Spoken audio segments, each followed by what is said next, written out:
You're listening to BQN. Assimilate the audio.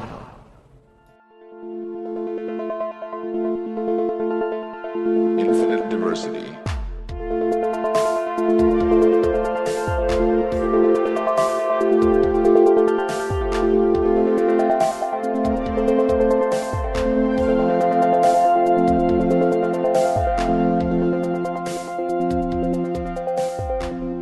Live long and prosper, and welcome to Infinite Diversity, a Star Trek Universe podcast here on the BQN Podcast Collective. I'm your host for today, Chrissie, and joining me is my co-host, Thad. Thad, how are you doing today? I just switched from coffee to tea, so, it's a bit of a struggle, but other than that, I'm fine. Yeah, that can be tough. We'll talk about that, because I really don't know how black tea is that much healthier. But, yeah, I was wondering that myself. Yeah. Okay. But also joining us today is Donny Winter of Restitching the Tapestry and Growing Up with Godzilla, two very good YouTube shows, and also a colleague of mine at Delta College. Donny, thank you for joining us. How are you doing today? I'm doing lovely. Call me Captain Janeway, but I'm sticking with my coffee. But I am doing well, and it is great to be here. Thank you for having me. Well, thank you for being here. All right, well, before we jump into our topic for the day, we'd like to take a moment to thank our Patreon patrons who make this show possible, particularly our associate producers, Carl Wonders and Justin Oser. Listeners, you can hear your name listed as one of our associate producers for a monthly subscription of just $10 at patreon.com/BQN. And with a monthly Patreon subscription of just $5, you can join our meetings of the Hive Mind on the second Saturday of each month. Watch your Patreon messages for details. All right, well, Donny, this is your first time on Infinite Diversity, so that means it's time for you to tell your Trek story. How have you come to be the Trek fan you are today? Ooh, it began long ago, in the early 90s. Well, so I fell in love with Star Trek at a very, very young age. I always tell my friends, while everyone else was watching cartoons, I was sitting on our brown shag carpet living room floor watching episodes of Star Trek the Original Series and The Next Generation. So my parents had both been very devout Star Trek fans. And gradually they were introducing us to, the show. Probably we're a little bit young to watch some of the episodes, but hey, I'm still a semi-functional human being, so I guess didn't go all that bad. But so essentially they began us with the original series, but when The Next Generation started coming out, they started purchasing these subscriptions to those VHS collections where they would ship you those VHSs with the 2 episodes on them each. So yes. So I loved it. I loved every episode. The first 3 seasons of Star Trek The Next Generation are probably the most nostalgic for me because those were the ones that we watched, on repeat. And then once I finally was exposed to the rest of the series, I was I saw the sky, all the stars aligned for me. It was amazing. But actually, as I grew older, Star Trek Voyager started becoming my favorite Star Trek show. Still is to this day. I am a huge Kes fan. She is my favorite character from the show and my favorite character out of all of Star Trek, which most people tend to be surprised with, but I love Kes. So to this day, Star Trek Voyager is my shameless favorite, and I will go down with the ship bragging about how much I love it. You will not hear any Voyager hate here. No. Oh, no. Thank goodness. No. Thank goodness. Or Kes hate, for that matter. Yeah, actually, that's true, yeah. Kes is great. I don't hear many people say she's a favorite. Yeah, that's for overall, but... Yeah, I think that's the first time I've ever heard that. But, there's nothing wrong with that. We all have our own preferences. Right. Well, so I've just always been intrigued by the character because I feel out of the grand scheme of characters, she's pretty unique in the backstory area. Yes. Being this species that only lives 9 years, right? But I think that she kind of, for me, grew on me because she was often underestimated for being younger and inexperienced, and I remember feeling that all the time. So I kind of quickly clung to that, like, point of connection, you know? Yeah, totally see that. Oh, yeah. It's sad what happened with her. And she should not have been booted off in the first place. They could have handled having both her and Seven on the ship. That if they really needed wonderful... to bring in Seven, but whatever. That would have been a wonderful dynamic to see, and that's one of my big frustrations, because I always wanted to see that. But I'm not going to lie, like, I do think that they handled the exit of her character at the beginning of season 4 very well. Like, I think absolutely. that story-wise, it was handled much better than other character losses we've experienced in other series. Exactly. So, like, I felt wholesome with that. And, then she came back in a season 6 episode, and I was like, what are you doing? What are you doing? So. Okay, for a second I thought you were going to say that you liked Fury, and I'm like, I mean, I'm all for, like, flashy explosions and Cass, like, being, like, awesome, right? Sure. But, like, I was just, like, they left off on this wholesome, like, full circle story moment with Cass. Hopeful. And, hopeful. And then they bring her back being, like, all angry. And I was just like, the dots aren't connecting for me. No. I tell you what, though, my headcanon for that is that that's Mirror Cass. I have never thought of that. Ooh. Like Lorca. I didn't think of that until we were introduced to Lorca in that whole storyline, and I was like, oh, that could work. So that's a brilliant idea. Well, I hope that it's okay that I adopt that as my headcanon. By all means. It helps me cope with it. Yeah, now, of course, the rumor is, and maybe we'll get the full actual story when the Voyager documentary comes out next year, but the rumor is that it was they were going to lose either Kes or Harry Kim, and that's why that episode ended with Harry Kim possibly dying, and that it was because Garrett Wang was voted sexiest man in People magazine that they kept him on the show. It would have been very interesting to see seasons 4 through 7 without Kim and with Kes. Right. Yeah. He talked about that on Delta Flyers when they got to those episodes, and for the life of me, I can't remember. He did talk about, because he ended up on the cover of some magazine. It wasn't People. Oh, it wasn't People? Okay, I'm sorry. Yeah, he wasn't. I think he was included in the sexiest for the year. Okay. But he ended up on the cover of some, it was a bigger, more prominent spot in some other magazine. But I can't remember if he confirmed that was actually the story or not.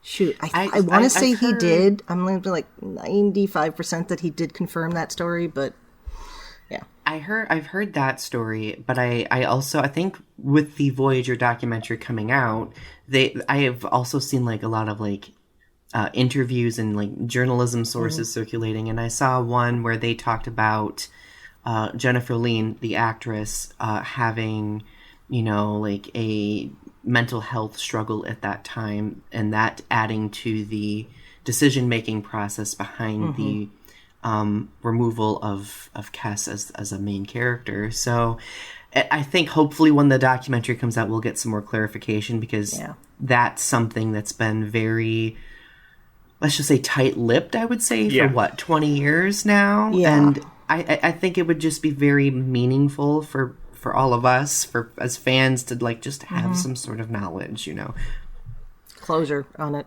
if nothing else. The actors generally don't talk about Jennifer Lean much at all, like at conventions or anything. I have heard a few stories that she was very anxious on the show. She was not, and she definitely was not, did not sort of mesh socially with the rest of the cast, and that caused some issues. But it would be very interesting. Like I said, I'm really interested in that documentary. I hope it does give us some more insight into that and some other things. Right. Hopefully. Yeah. I know. they did talk on Delta Flyers that they tried to get a hold of her to see if she wanted to come on for the episodes, that Scorpion and yeah, and they couldn't get a hold of her. They couldn't. There was no way. She's so. I mean, that says a lot. I mean, yeah. I don't think I've heard anything at all about her since that thing like 10 years ago where she had that breakdown and yeah. So hopefully we hear on the Voyager documentary and hopefully we hear that she's doing better. I just there's a world of Trek love, I think, out there that that could help. Maybe not. Not everybody wants that, but regardless, she'll always be part of the Trek family, like Definitely. a very crucial part of it. So definitely. Yeah, and that's one thing that actually really bothers me, that I see a lot of people, like anytime Jennifer Lien comes up, a lot of people immediately call her a sex offender, which is not quite accurate. There was a incident like 10 years ago, maybe, where she was naked in front of some children, but that was in public outside. She was clearly not exposing herself to, it was a specifically children. Right. It was a mental health issue in general that she needed help and, but she is not, to the best of my knowledge, she has never sexually assaulted anyone. I had not heard that part of it. I knew she had a breakdown. That was back in like 2015, I think. Because I remember it was going viral, unfortunately. And anytime you bring up Jennifer Lien on Twitter, someone's going to mention that, and it's like it was a very unfortunate incident. She clearly needed help, and like I said, I haven't heard anything about her since then. But I think to say that she was sexually assaulting anyone is really stretching that in a way that doesn't quite accurately portray it. Right, yeah. That's a very American attitude toward nudity. Yeah. It's, oh, well, you're naked in front of children, therefore it's an offense. And it's like, no. Anyway, on that note. Yes, it's, hey, maybe if she's doing better, she'll show up as a voice on Prodigy. That would be awesome, right? Yes, I would love that. If we get Kes on Prodigy, that would be amazing. Yeah. I hope if they ever decide to include her that it is her and not some other actress. Well, because Jennifer Lien did so much voice work too, like, and I think that would be I think that would be a perfect way for her to come back if that ever were to happen. So that's also a situation though where if she's either unwilling or unable, where I'm not completely against the concept of them recasting, and we already know that Star Trek is fine with recasting characters.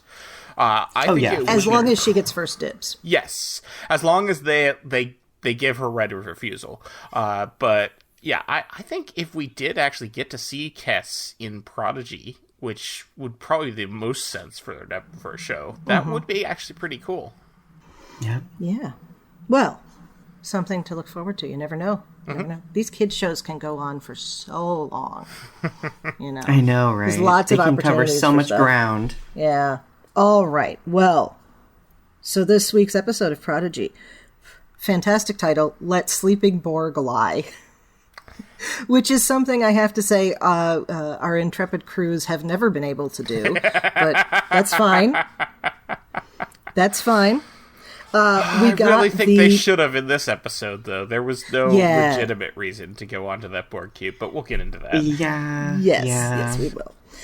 We finally got the logo opening with Protostar. Yes! So cool. It was amazing. I was like, when the first episode came for this part of the season, I was like, where is the logo? What's happening? Yep. So I'm glad we finally got it.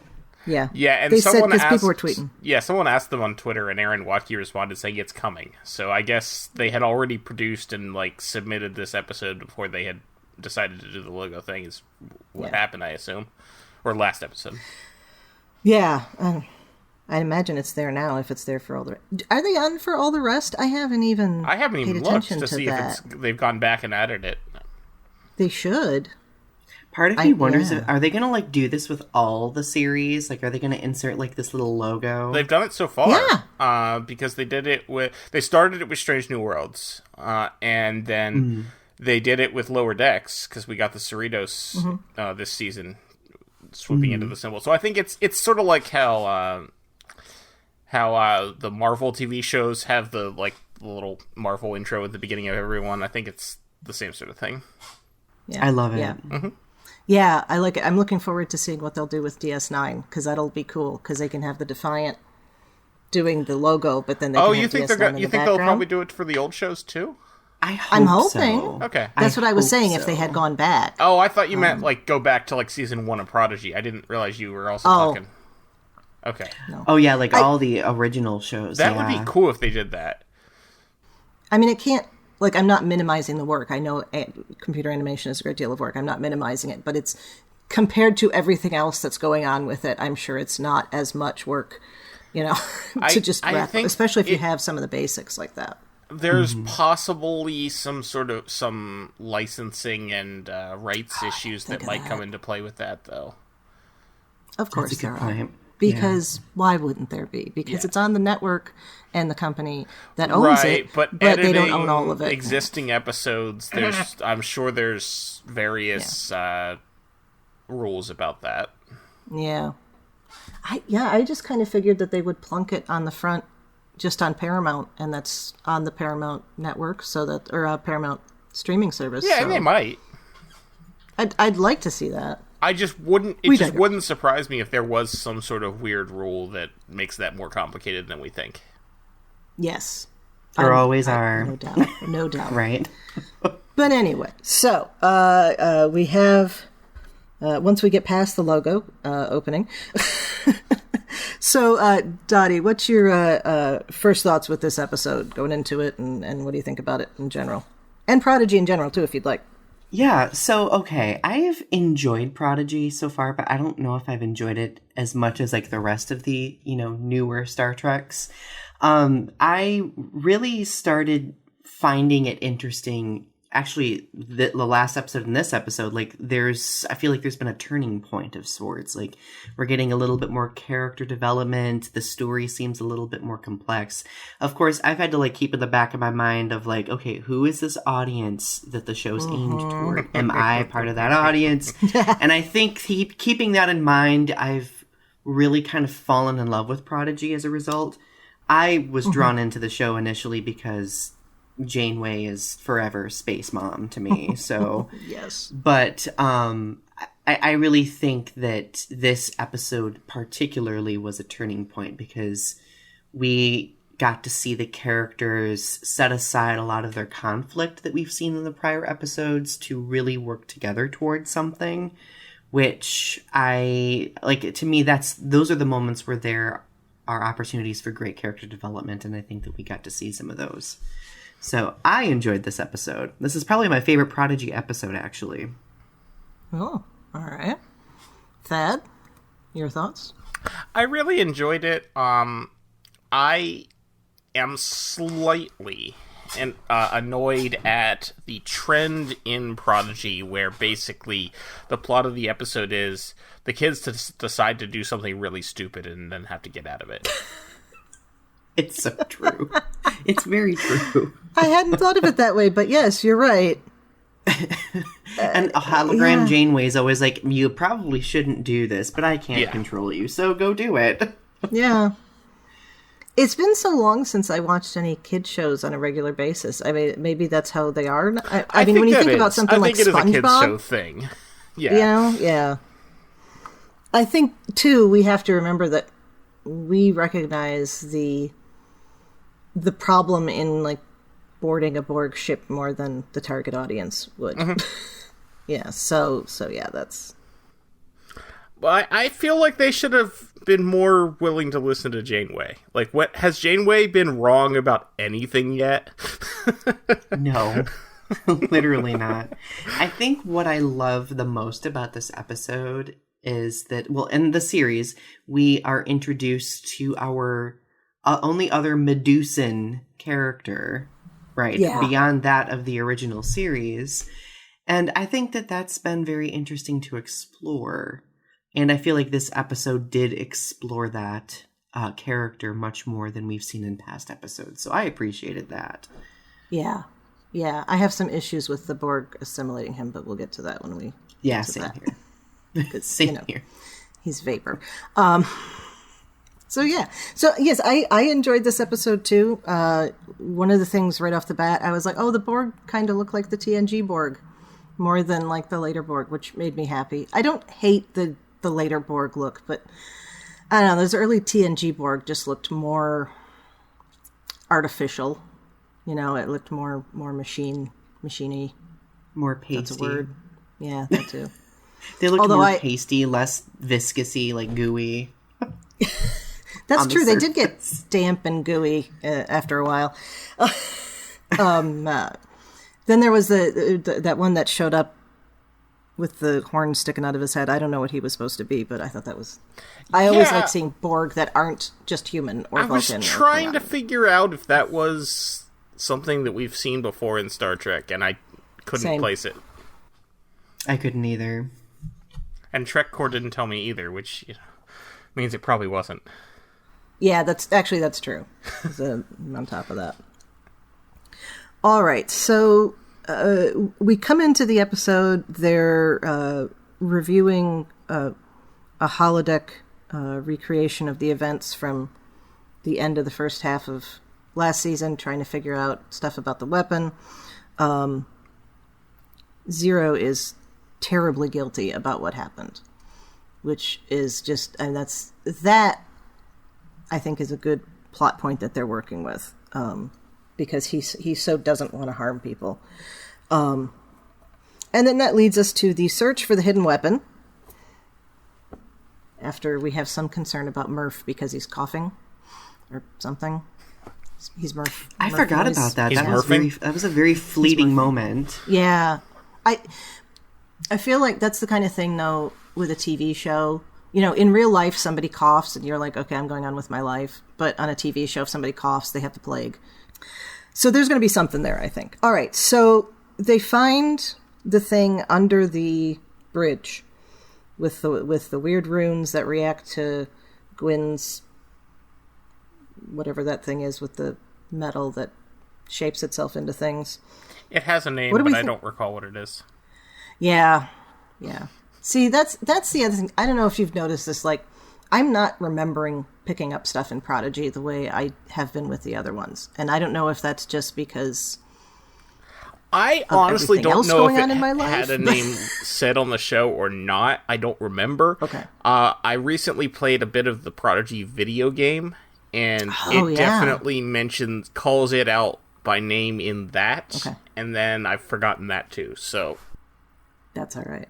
I have to get that. I haven't messed with it yet. It's all right. Okay. It's a kid's game. It's a kid's game. It's supposed to be. Yeah. And I've played plenty of games designed for kids, and it's fine. It's a little empty in my opinion. Like it's a puzzle sort of platforming game, but there's a lot of just sort of running through areas with nothing in them. Oh, okay. Okay. It feels a little sparse, I guess is what I should say. Okay. Yeah. I don't know. I'm still looking for stuff that looks like Super Mario Brothers, so I'm not the one to ask. All right. So what do we think about this hidden weapon? Any ideas on what it might be, where it came from, any of that? We have no information on any of this yet, so I'm just throwing that out there. So we know that it's from the future to some degree. And I keep forgetting that. I don't know why I keep forgetting that, but I do, yeah. Yeah, I because the Diviner and Gwyn are both from the future as well, right? So I think, I keep forgetting about that aspect too, but I think that episode did this episode reminded us that, thankfully. But I was very uncertain with regard to what it could be. Now, this could be a stretch. This could be a stretch of the imagination. We never do that here. No. Right. So remember the end of season 1 of Star Trek Picard, where there's this looming threat of this, completely cybernetic species or organism that the the Soong androids are trying to, summon, right? Mm-hmm. It kind of reminded me of that. I don't know if there could be any correlation. I feel like the end of season 1 of Picard really kind of like set us up for like the next big bad, but like beyond that, it didn't go very far. Yeah. So I'm wondering if that could still be kind of the specter of that could be lingering in the background, and maybe they could be bringing it forth through Prodigy, possibly. Again, that's a stretch of the imagination. Not unreasonable, though. It's like the way it appeared just kind of reminded me of that. Well, it's like, it's mechanical for sure, but they say that it's alive. So, yeah, I can see where you connect that. Yeah, the Borg kind of describe it as sort of living. Mm-hmm. So, and yet they don't try to assimilate it, which is interesting. They do, actually. Or, because what they say to Zero is that they will then use it to aid in them in assimilation. Yeah. So it's something that the Borg clearly have not been exposed to, and it's completely new. So I thought that was interesting. Mm-hmm. Thad, what do you think about this hidden weapon? It's interesting. I'm really wondering how it. I'm really wondering how it knows only to attack Federation, and not anything that connects to it. Like I feel like it should have also attacked the Borg, for instance. Unless it is Borg. Maybe it's future Borg. Well, no, if it is Borg... future Borg tech. Okay. Yeah. That's possible. Although that literally I think the just Borg would have right mentioned now, that, though. Yeah. I think they'd recognize, there'd be threads or something. So. I think a lot of the difficulty here is that the diviner, played by... John Noble. John Noble, has been kind of just not really present because he's been unconscious, right? And they found him, right? Mm-hmm. So I think, like, we really haven't had that character's context or no significant mention of that character's motivation beyond that of the Federation wronged their species at some point in the future, right? So I think once we get more context, probably from that character, who is the villain and who has the motivation, right? Then we'll probably develop a better understanding of the weapon. So I'm thinking of this plot point as being like a slow burn. We're going to eventually get some sort of explanation. But I want it now. I want the explanation now. We'll get it in like 4 years. Oh, God, yeah. Season 4. 4 seasons, and it'll Season be 8 4, years which will be in 8 years because they keep they're doing them half seasons at a time. Which has been interesting. That has been an interesting structure. I really do think that's just because of COVID. I think Probably. everything got goofed, and we ended up with lower decks earlier than we were supposed to have it because they could do that during COVID, and so I'm hoping that next season we don't get this at least as long of a split. If they're going to gap it, like, do half the season and then do like the season of Discovery and then do the other half of the season, I get it. But the question of how it's telling what it's supposed to destroy and what it's not supposed to destroy makes me wonder if it's sentient. If it actually is alive and not just giving the appearance of life, then there is the potential that it's sentient, and then what? Just to throw that out there. I don't know if that is going to be the case, but... Oh, well, does that mean that killing it would be wrong? Or destroying it would be wrong if it's sentient? Right. But there's that decision-making. Is the fact that it's only going after Starfleet Federation stuff a decision-making process or something that's been programmed? That's the question, to me. I think the argument of it being sentient is pretty strong. I mean, would the Borg be interested in assimilating it and using it if it wasn't in some way sentient? Well, I mean, the Borg could be interested in it. Maybe it's a tool. Yeah, they would use it as a tool. That doesn't necessarily mean it's... Yeah. And just because it may have a biological component also doesn't mean it's sentient. I mean, we come Oh, back of course. True. We come back Definitely. to the replicated food discussion. But Yes.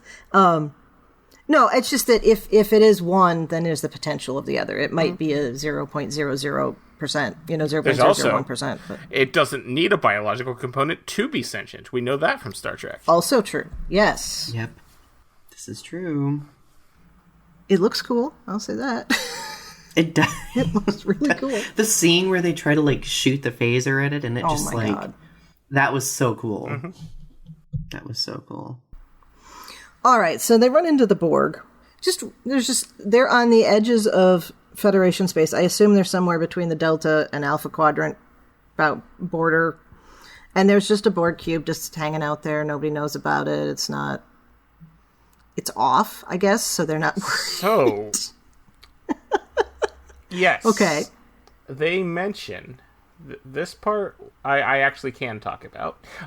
They mention that it is dormant due to a neurolytic pathogen, which is what future Admiral Janeway injected the collective with in Endgame. Oh, okay. Forgot about that.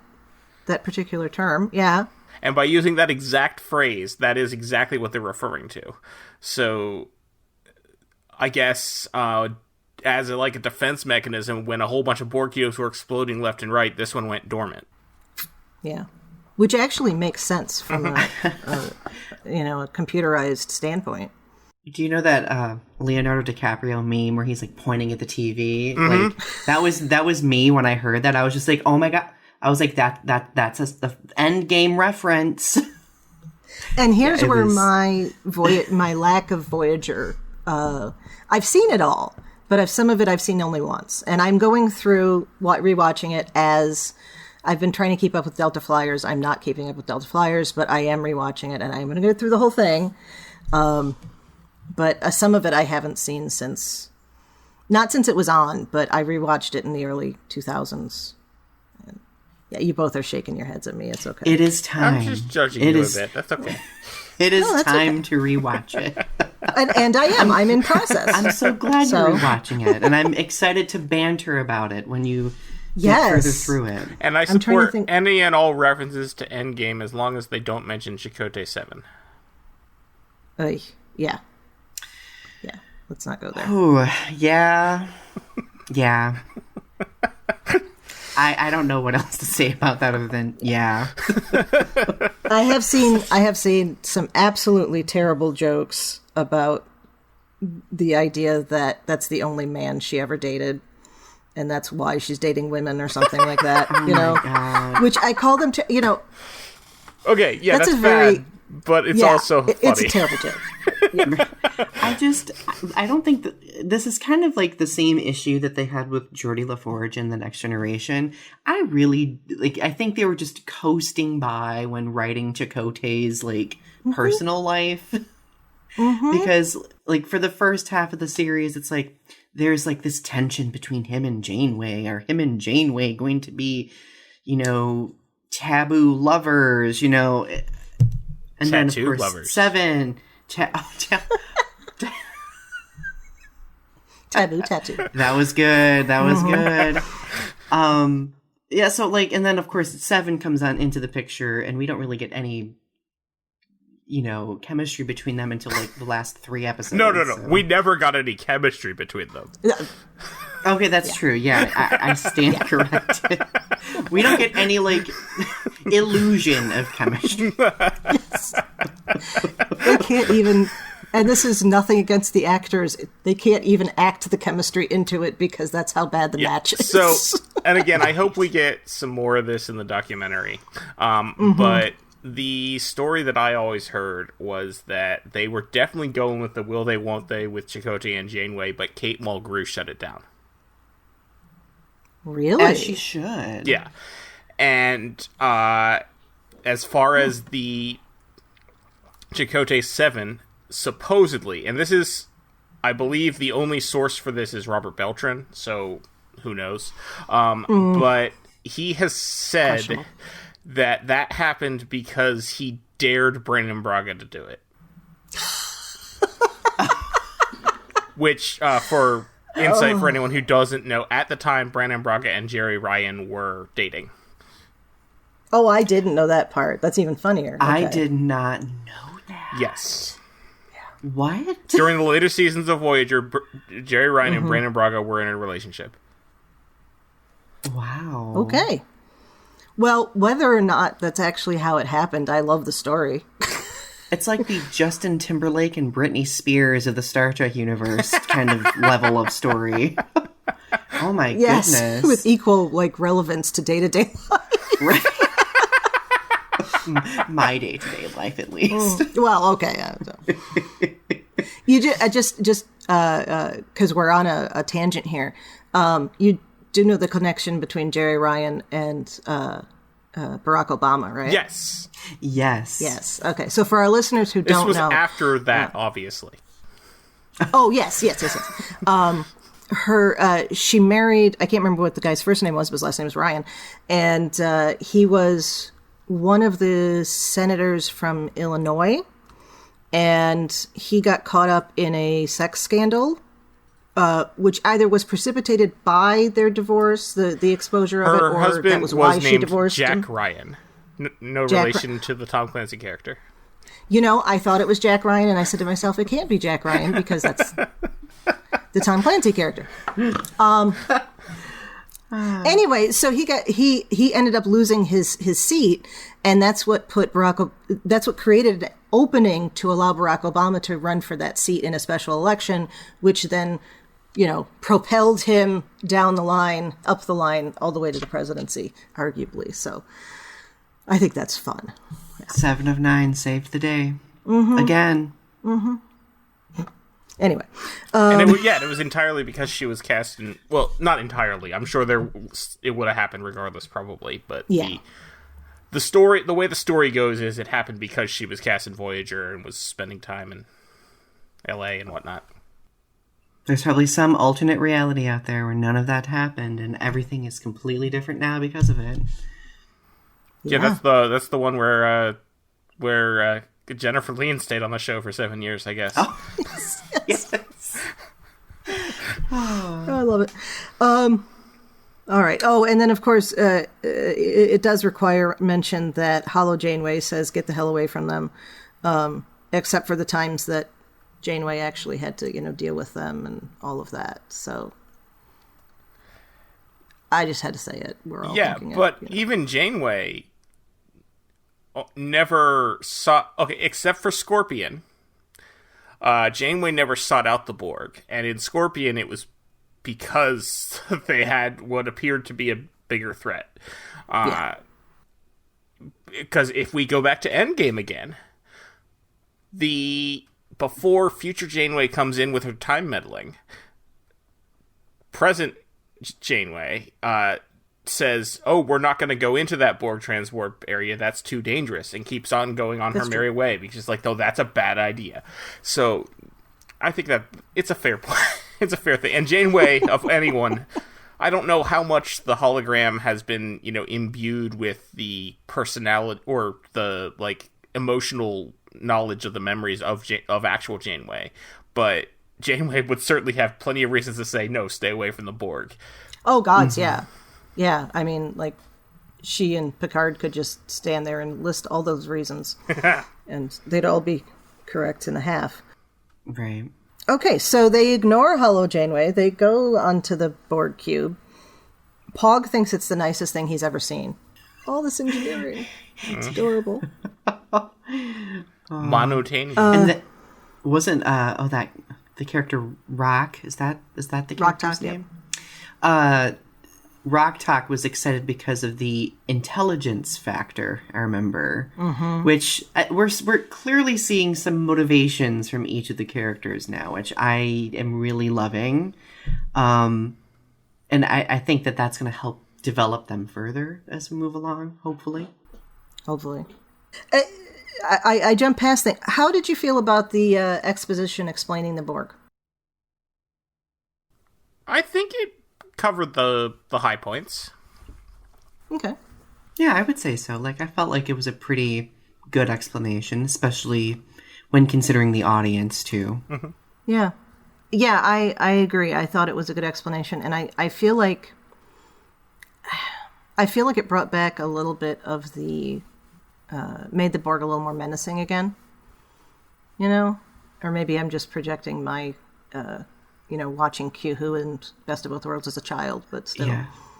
I think it reminded us that they're menacing because I feel like, I mean, the latter season of Voyager and like the latter seasons of The Next Generation, the Borg kind of didn't have like they weren't as intimidating as they used to be. So I appreciated that Prodigy kind of tried to like make them seem intimidating again. Yeah. Especially from the perspective of children, I can imagine. Mm-hmm. So they go in hoping that the Borg can tell them about this weapon, how to defeat it, and we have Zero volunteer to plug in because he has previously been part of a collective consciousness. Yeah, I hope we learn more about that at some point. Mm-hmm. Yeah, me too. I don't know if we had, other than on Prodigy, had we established anything about the Medusans being a collective? I don't think so, no. I don't think so at all. We'd only ever seen, well, not even seen. We'd only ever encountered one Medusan before, so. That is true. And I don't even remember running into them in the post-series novels at all. I'm sure that it must have happened at least once. Those novels cover everything. They do indeed. Mm-hmm. The Borg recognize the Medusan species, but somebody explain to me how you assimilate fog. Even sentient fog. And I recognize that he came out with his suit was assimilated, but he was too, it seemed like, for a moment anyway. Right. I was confused by that as well. Although I do have like a very foggy memory, no Medusan pun intended, of an episode of Voyager. I think was it season 4. I remember Harry Kim asks 7 of 9, "What's it like out there in Galactic Cluster, whatever?" And 7 of 9 like starts talking about like assimilating like these energy beings. So like I think that it's possible for the Borg to assimilate energy. I don't think we really have a clear explanation for how that is or how it takes place, but yeah, that's my working theory though. That makes sense. Yeah. By the way, I checked memory beta, and Medusans good man. are referenced in 2 Star Trek novels, but there are no Star Trek novels about the Medusans. Oh yeah, I wow, only 2. Even just referenced in 2. Now, memory beta is not 100% conclusive. There very well could be other references in other novels, but if there was a novel about them, it would have mentioned that. But yes, or even if they played a major role. But yeah, they're in the Shatnerverse novel Spectre references that Medusan starships have specialist feeding chambers. And the DS9 novel Inferno references that several Medusan navigators once visited DS9 where Quark entertained them. Which leads to some interesting wonder, which makes me to wonder about a few things, but yes. I want that story. I know, right? I mean, I suppose that just means they bought time in a holodeck and they all went in the holodeck or holosuite and I don't know, just took off their suits without having to worry about. Yeah. Oh, but I absolutely believe they were referenced in the Shatnerverse because those books at some point reference literally everything. Because at the end of the day, those novels are nothing if not glorified Star Trek fan fiction. Right. Yes, they are. And there's nothing wrong with that. I actually the Shatnerverse novel The Return is probably my favorite Star Trek novel. It is not good. It is not good in any way, but it is a huge guilty pleasure. I love it so much. Brain candy. Gotta have it. It has a scene where Spock gets, because Spock's in it for some reason, it has a scene where Spock gets, the Borg start to assimilate Spock and then stop. Because they see that he had a mind meld with V'ger and recognize him as already being Borg. Because V'ger was... I forgot about that. The machine planet from TMP, according to this novel, was actually the Borg. Yes, the Borg. Which, that's a lot of people's headcanon. Yeah, it is. That is interesting. Yeah. Anyway, I'm sorry. No, don't be sorry. I love that. I love that. The thing I remember about and I don't know if it was the Return or one of the other ones, but Picard takes Spock to where, the pile of rocks where Kirk is, and I don't remember what happened after that, other than Spock was like meditating there or something. Yeah, it's that's like, Return. I have a very clear. Yeah, okay. Because Return's the one where, isn't it? Well, Kirk returns. He returns. Yeah. Well, yes, because the Romulans and the Borg team up to resurrect Kirk and brainwash him into assassinating Picard. That is the plot of The Return. Yeah. That's yes, it is. That's innovative. I have to say, I have not read it since it came out. I bought the hardcover, when it came, and of course he got a hardcover, when it came out in the 90s. I literally have it right here, actually. Oh, God. Of course you do. I love it. No, that's because I actually just picked this paperback up at a used bookstore a few weeks ago, so it was just sitting here. But no, I reread it a couple years ago. No, it was last year actually. I hadn't read it since the 90s, and it was a wild ride. All right. For those who cool. may or may not know, it is technically written by William Shatner. What that really means is that William Shatner went to Judith and Garfield Reeves-Stevens and said, "Hey, I want you to write a book about Kirk coming back to life and put my name on it." Yeah. And they said, fine, whatever. Yeah. All right. One other thing about this before we get away from the Medusans. This points to one of the things that has always bothered me about the Borg, and not something we're going to handle on Prodigy, and not something they will probably ever handle because of plot holes. They don't necessarily use all of the capacities of things that they assimilate that you think they would. Yeah. If they've assimilated a Medusan, why don't they have like a little thing that can make the Medusan light and just make everybody they run into go crazy, and then it's very easy to assimilate them? Well, because they want to be able to use the minds to add to the collective consciousness, and if they've seen a Medusan, the minds are no longer as useful to them. That's a good reason.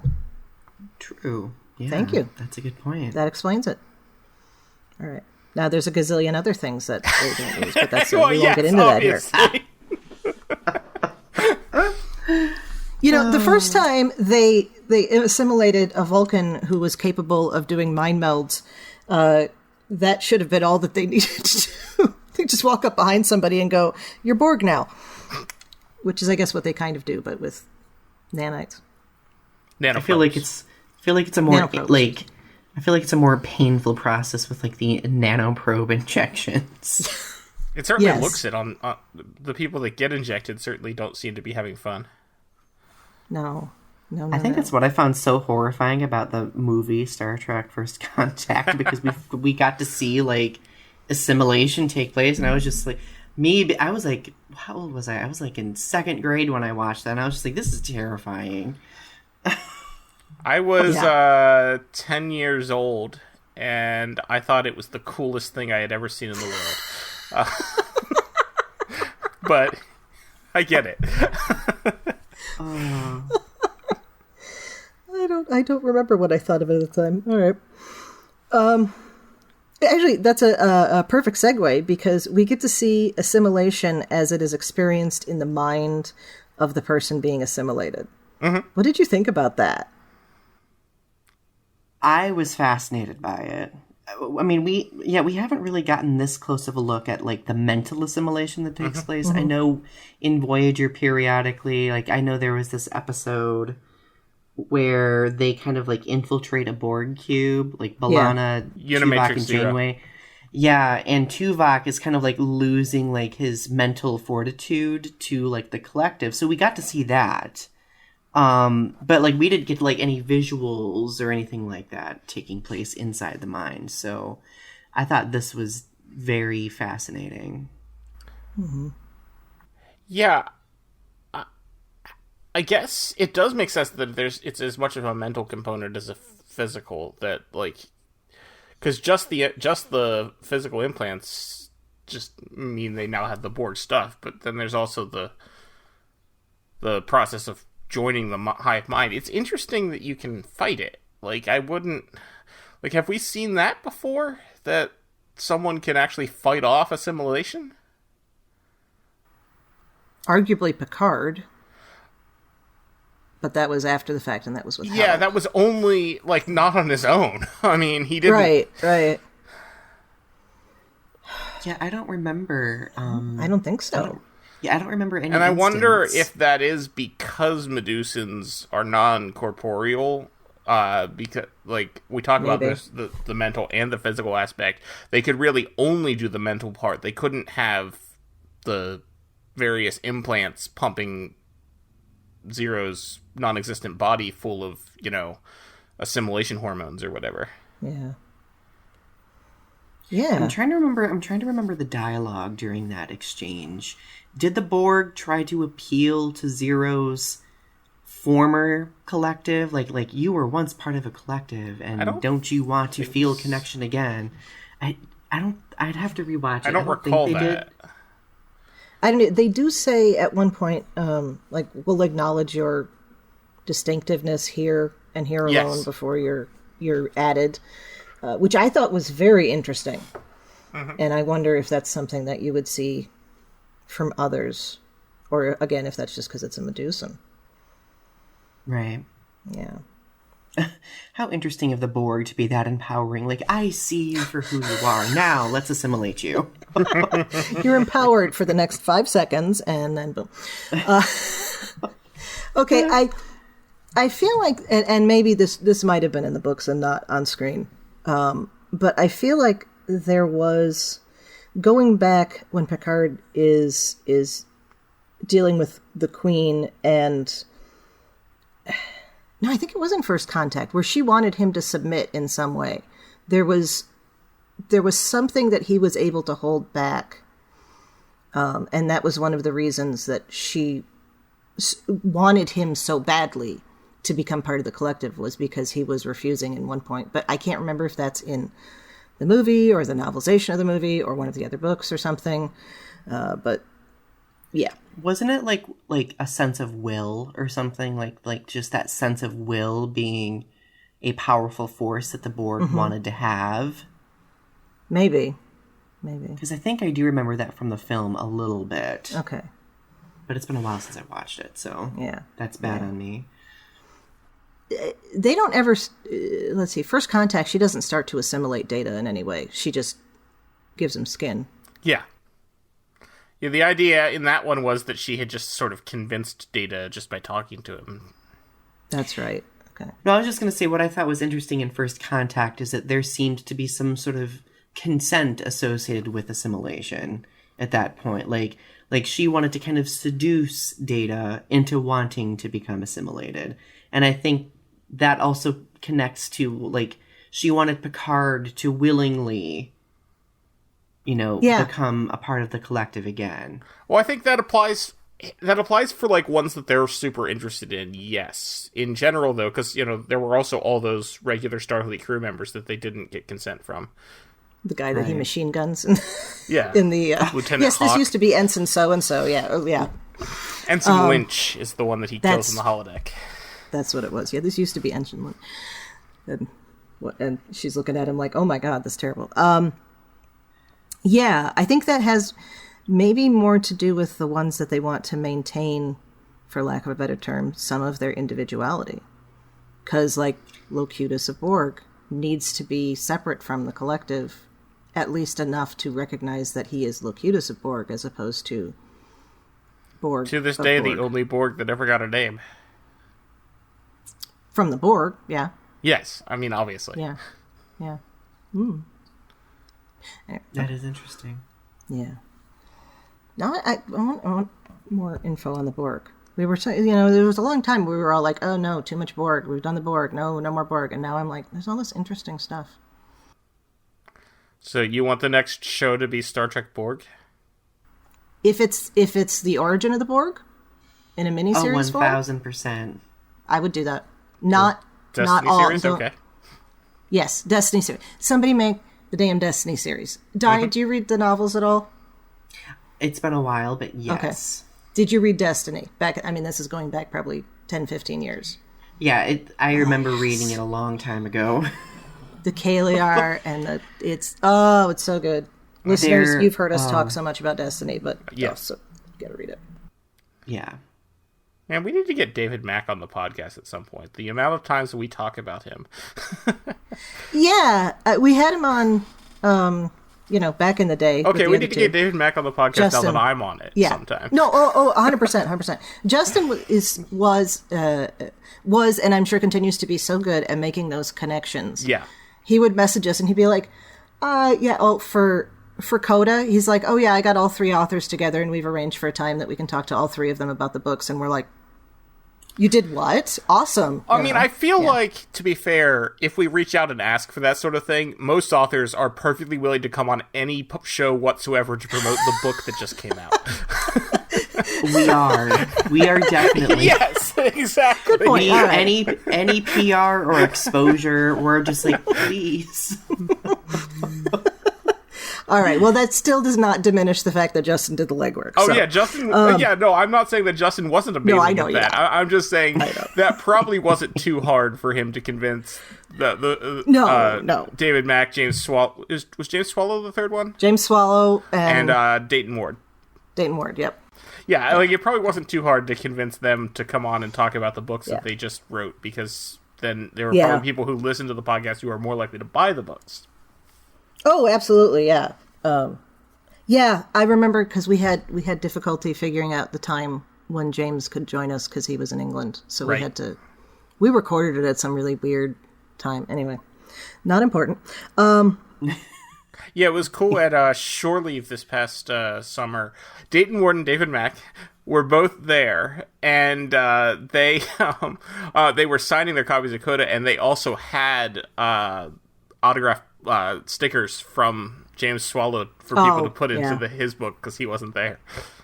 That's nice. I like that. It was nice that they had that. They didn't tell anyone ahead of time, so it was only if people happened to bring that book with them. Oh, interesting. Yeah, I was very tempted because I had a hotel for the con, but it was only an hour away from home. I was tempted to drive home and get my book and drive back, but I didn't. You'd think if somebody brought the other 2, they'd be like, oh, you probably have the middle book at home. Here's the sticker. You'd think. But I think they had limited numbers of the stickers, though. And that makes sense, yeah. So, the Borg, right. And then Zero is convinced by the love of the collective that he already has. Which, is kind of like Picard coming out of it. It seemed a bit kind of like cheesy, kind of like 7 of 9 too. Actually, yeah. It seemed a bit cheesy, but it's okay. Kid show. Yeah. Oh, I guess we should say that the Borg did not show them a solution for turning off the weapon, which is why they went there in the first place. Yes, that's right. I think we jumped over that earlier. So they woke up this Borg cube for utterly no reason. Yeah. Except to learn the meaning of being a personal collective or something. So have they now woken up all the Borg? Or the Borg a problem again? That's a good question. That's a good question. I was going to say they did learn that the weapon is living. So that's something that they took away from it. But largely I also agree that it felt like they just woke up this Borg cube for no reason. Yeah. To be fair, I don't think there's ever a good reason to wake up a Borg cube. No, there's not. No. Fair.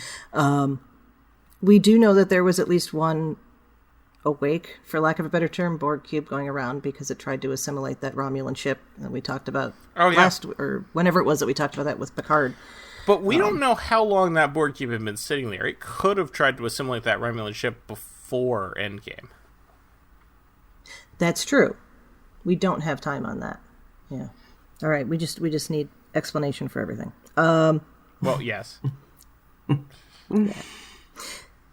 Did we talk about if it was more or less scary in the brain than seeing externally being assimilated? What did you guys think? think scary on like a different level. Yeah. Okay. I personally feel like external assimilation is far more terrifying. I still have a phobia of tubules because of it. Body horror. Yeah. Yes. Yeah, I can see that. That opening scene in First Contact with the eye and the... Oh, God, yeah. Yeah. Oh. Yeah. Yep. Ooh. Okay, so Admiral Janeway on the Dauntless. I have questions about the tea. Okay, so I just looked it up. Okay, and your average 8-ounce cup of black tea and your average 8-ounce cup of black coffee has twice as much caffeine.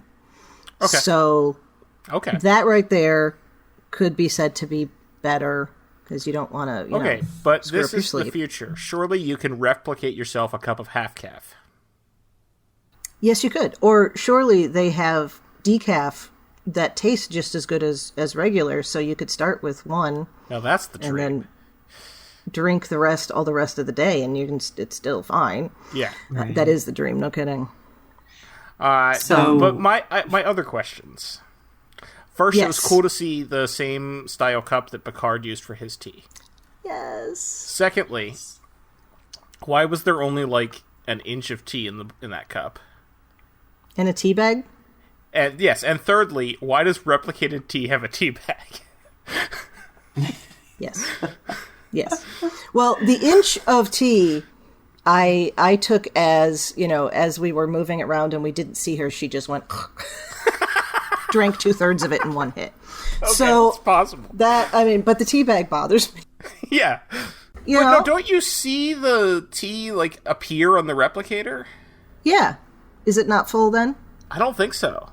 Okay. I mean, I guess the tea bag sitting in it would make it stronger as it just sits in the hot water. So maybe she wanted some inkling of the caffeine that she once would experience. Yeah. As it would strengthen. Squeeze every I'm last bit of caffeine out of it. Scrubbing through that episode to find that scene. Yeah. Okay, here we go.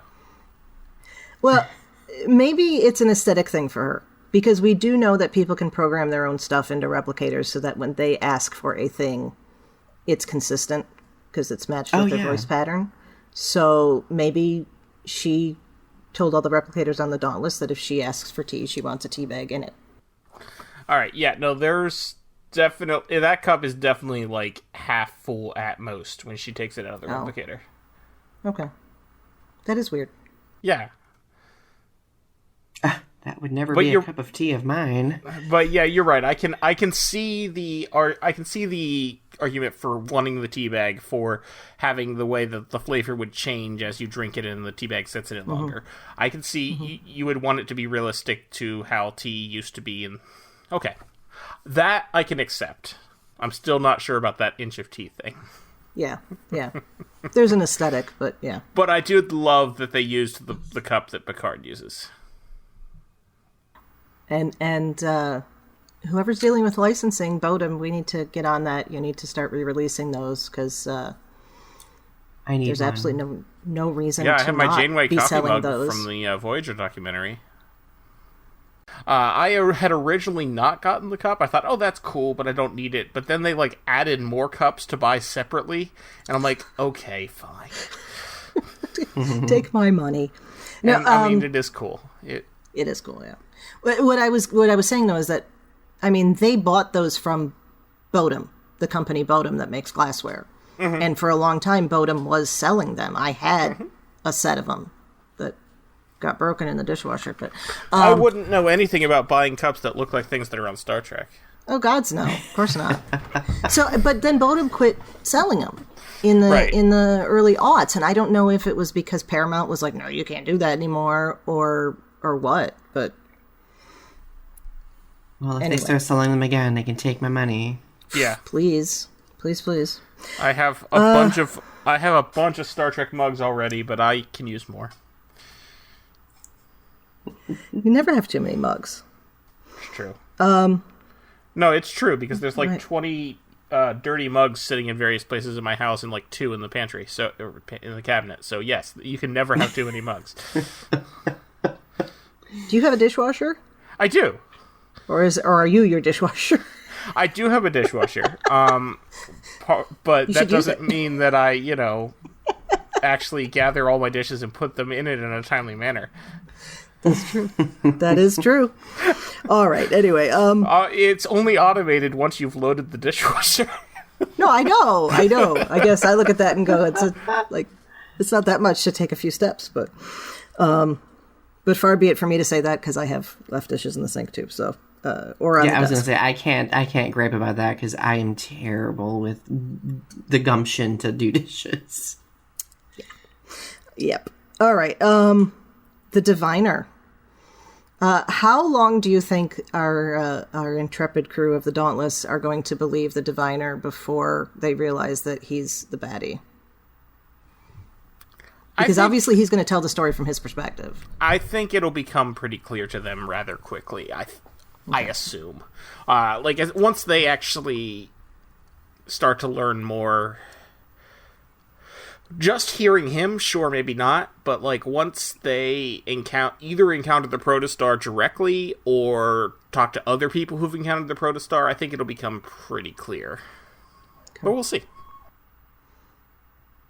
I think that Janeway is going to pick up on something pretty quickly. But if they do want to create any dramatic effect, I think that they're going to make the diviner kind of be manipulative toward the characters around Janeway. Oh, naturally. Mm-hmm. So I'm very eager to see that because I just love Noble, such a fantastic actor. Mm-hmm. Mm-hmm. And now voice actor. Yeah.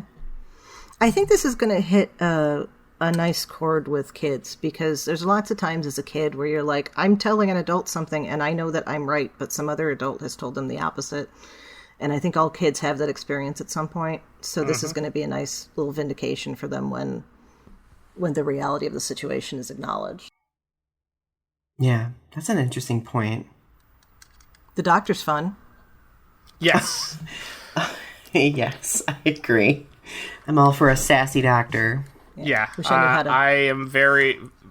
Jason Alexander is clearly having the time of his life playing that role. Mm-hmm. Mm-hmm. Mm-hmm. And, I honestly wouldn't even know it was Jason Alexander if I didn't know the credits, because the voice that he puts on for it does not sound like, it's not George from Seinfeld as a Tellarite. It is a completely different voice. And I didn't realize that was good him. With that. Yeah, it doesn't sound like him at all. No. Yeah. Although some other random Tellarite talking like George Costanza would actually just be perfect. Yes, if he was... just random. Yeah. Oh my goodness. But yes, it is Jason Alexander, George Costanza from Seinfeld. Who has had history in Star Trek before, yes, it's his second Star Trek role. Big Trekkie. Yeah. And he's a huge Star Trek fan. I mean, he's awesome. Frequently made references to Star Trek on Seinfeld, in fact. He's been a huge Star Trek fan his whole life. He's talked about it a lot. So yeah, I think he's doing a great job. The episode that he's in Voyagers still remains one of my favorite Voyager episodes. The Tank. Yep. Such a good episode. That was good. All right. Well, anything else we want to talk about in the episodes? What happened to Chakotay? Theories, speculations. Oh.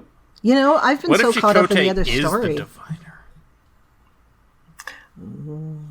That would be a twist. Yeah. That would be. That would be a very stretch of a twist. Yeah. Although, I'm trying to think. That would be very Star Trek Beyond, wouldn't it? Mm-hmm. Yeah. Yeah. No, I don't think they're going to go that way. No, I don't think so either. But it would be an interesting way. Crazy theory. But yes, I do very much wonder where Chakotay is. You don't think he's dead. I doubt and the rest of the crew. Yeah. Right. I don't know how much of a crew there was. Well, there's at least, let's say there's at least a half a dozen other people. I mean, you got to have somebody in the engine room. I mean, you'd think there would have been half a dozen people on that relay station last week, but there weren't. True. True. No, what was I going to say?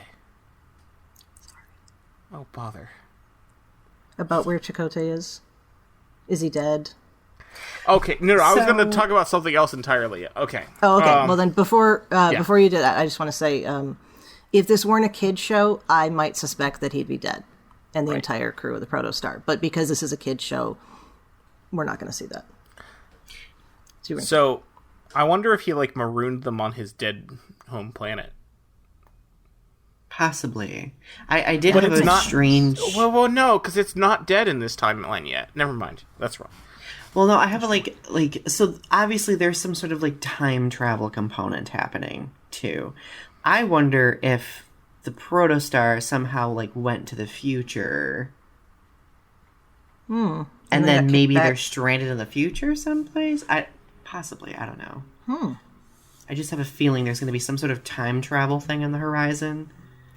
Well, we don't know how they got back, do we? No. The Diviner and Gwen. So it's possible that it got... Maybe the Protostar drive screwed up.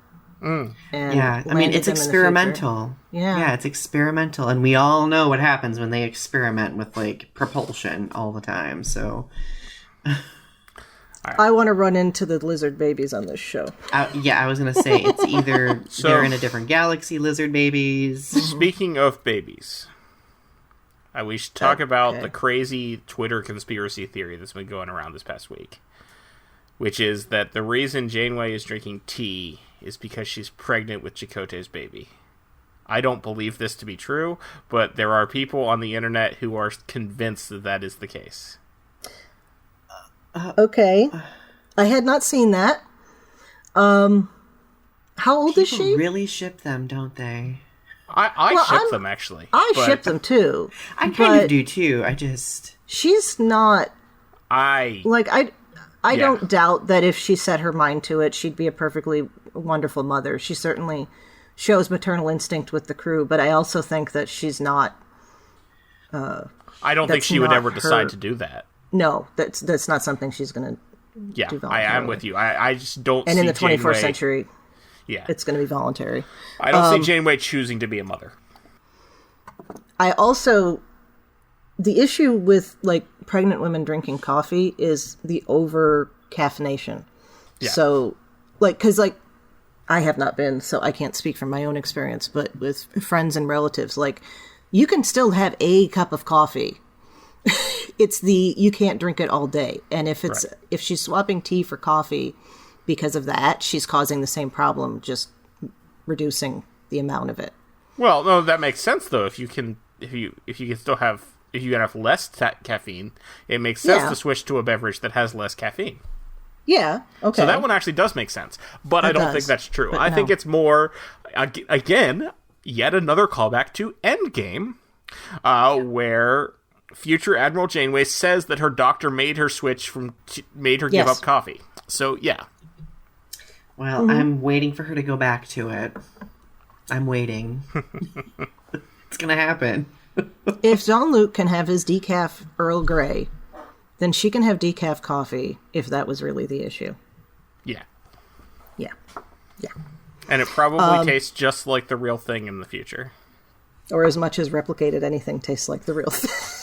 I think replicated anything does taste exactly like the real thing. I think the people that say that it's different it's the mental component to everything. Because how you feel about something does change how it tastes. And I don't think from a completely detached physical standpoint, I think a replicated meal tastes exactly like a non-replicated meal would, but you don't have the same association to it, so it tastes different to you. In the same way that the food your mother makes tastes different than the food you get in a restaurant, even if it's the same recipe. Okay. I can see that. Or they're just food snobs. Well, that too. Well, yeah. Well, food snobs are always going to say this. I can definitely taste the difference in this. Yeah. Yeah. All right. Well, canon connections, other than the Borg. Yeah, I mean the Borg stuff that we already talked about. Yeah. The tea drinking. Yeah. Yeah, I mean, you guys brought up a bunch of connections to Endgame that I did not come to the front of my head. So. Gwen's... Okay, so apparently it's just called an heirloom, the thing that Gwen uses. Oh, okay. Her heirloom. I like that. when she's fighting the Borg, it turns into a batleth, which I thought was cool. Yes. We have Zero saying resistance is not futile when he breaks out of the... So that was cool. Yep. The one I picked up on was... they. I believe Zero is not a he. Yes, you're correct. You're correct. He's a they. That made sense. Zero is non-gendered because Zero is a cloud, so they, yes. Clouds can have gender if they want to. Clouds can have gender if they want doesn't. to. If they're sentient, yes, okay. And this is a sentient cloud. Right. Pog looks for a keyboard and a joystick. Yeah, the joystick was a nice reference, yes. Yeah, but the keyboard, use the keyboard. Hello, computer. From referencing Voyage two Home. different Star Trek movies there, yeah. Yeah. Oh, and the vinculum is a Star Trek canon callback, too. Oh, to, yes. What is it? Infinite Regress from Star Trek Voyager, where... that sounds right. Seven develops that dissociative personality disorder. Phenomenal episode. When they did a scan of the Borg cube, they detected it has tritanium and duranium and monotanium and transparent aluminum. Yes. Yes. When All Pog things is that have running been around mentioned trying to before. find- Yes. Yes. Transparent aluminum. I love it. How do you That know he always didn't invent bothered the thing? That always bothered me in A Voyage Home because I always felt like he should know the name of the person who invented it. And then later as an adult, I was like, of course he didn't know the name of the person who invented it. I don't know the name of the person that invented, all sorts of things I use on a regular basis. So. But as a kid, I was really bothered by it. Well, in the novelization, he does know, and it was the guy who invented it. Oh, okay. I had forgotten that. It's been a long time since I read that, too. All right, well, final thoughts before we start wandering off into another Trek topic. Wandering into a Borg cube. Yeah, that too. Well, my final thoughts. I think that Prodigy is gaining its footing, and I'm really excited to see where it goes from here. Yeah. Yeah, agreed. This is starting... It never didn't... Let me double negative. It always felt Trekky. It always felt like Star Trek, but it felt like baby Star Trek. And I don't mean that like in a childish way. I mean like baby's first Star Trek, introducing everything, which is exactly what it's supposed to be. So now it's starting to feel like, okay, they've established stuff for the target audience to know. So now those of us that have known it can continue to do so. I agree. Yeah. We now have a baseline knowledge of Star Trek, so we're able to show more interesting things. And like I said last week, the fact that we are now actually seeing real Starfleet characters as well, I think makes a big difference. Yeah, that does help. All right. Yeah. Well, Donny, very much appreciated you coming on today. Thank you. Now is your time to plug your projects. So first off, where can listeners find you online, if that's something you want them to be able to do? And what current and upcoming work would you like our listeners to know about? Sure. Thank you for having me on again, by the way. I appreciate it. So you can find all of my stuff on DonnyWinter.com. I am a poet. I have a collection of poems coming out on November 15th. I do, and my prior collection of poems has many Star Trek references in it. So if you like poetry that has Star Trek references in it, check that out. It's titled Feats of Alchemy. And I do YouTube. Like I do a lot of like vlogging on YouTube. I have 2 shows that are ongoing. We're Stitching the Tapestry, which is a kind of like a pop cultural commentary show.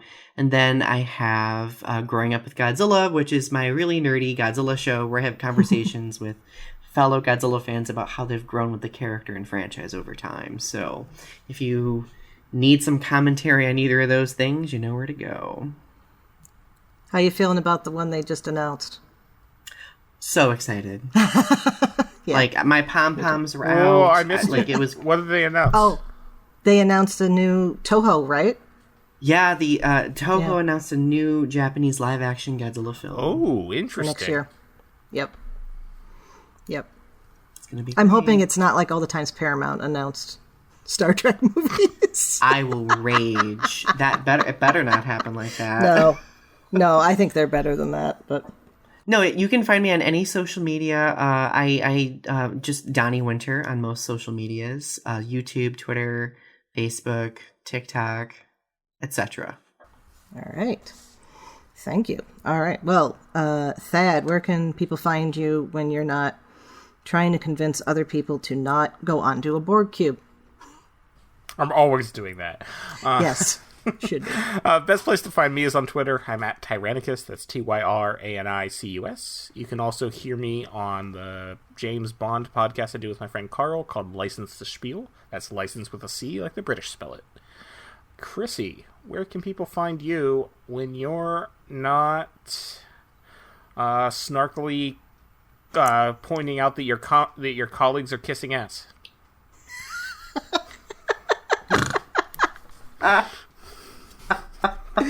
Oh, I like that. I would do that too. And I'll do it more once I have a full-time position somewhere. In addition to here on Infinite Diversity, you can find me on History with the Szilagys here on BQN, and that will be back this week with a discussion of the peaceful transfer of power between parties and why it's important around the election of 1800 and why people weren't sure that it was going to happen.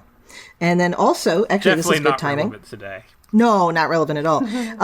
Sometime in the next week or so, I will be releasing the audio from the talk that Donny and I did on Stonewall a couple of weeks ago at Delta. So good timing on that. I totally didn't make that connection to plug until just now. So yeah.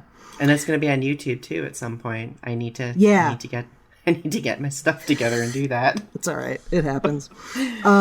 Right. Okay. So then I'm also happy to chat about our shows on the BQN Collective on Facebook.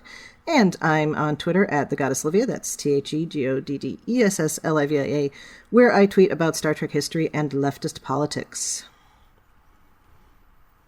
My favorite kind. Mine too. Yeah, whenever Chrissie says that, I'm like, oh man, I like all three of those things. That's probably why I follow you. Yeah. It's the idea. Don't forget all our other great shows on BQN podcasts, like Galaxy Class, All Good Things, Union Federation, What's the T-Bev, Mickey's Marvels, and History with the Szilagys. And exclusively for our Patreon members, there's It's Green with Mark White and Amy's Math Moment. Thank you very much for tuning in to Infinite Diversity. Thank you to Zach Tripp for the wonderful theme music and Mark White for the awesome short. Please subscribe in your favorite podcast player, and don't forget to rate and review us there as well. If you want to reach out, you can find the network on Twitter at BQN Podcasts, or our show specifically at Edic Podcast. You can also talk about any and all of the BQN podcasts in our Facebook group, the BQN Collective. When you next hear from us, we'll be talking about the Prodigy episode, All the World's a Stage. Until then, peace and long life. Star Trek episode that references Shakespeare in its title. We haven't had that before.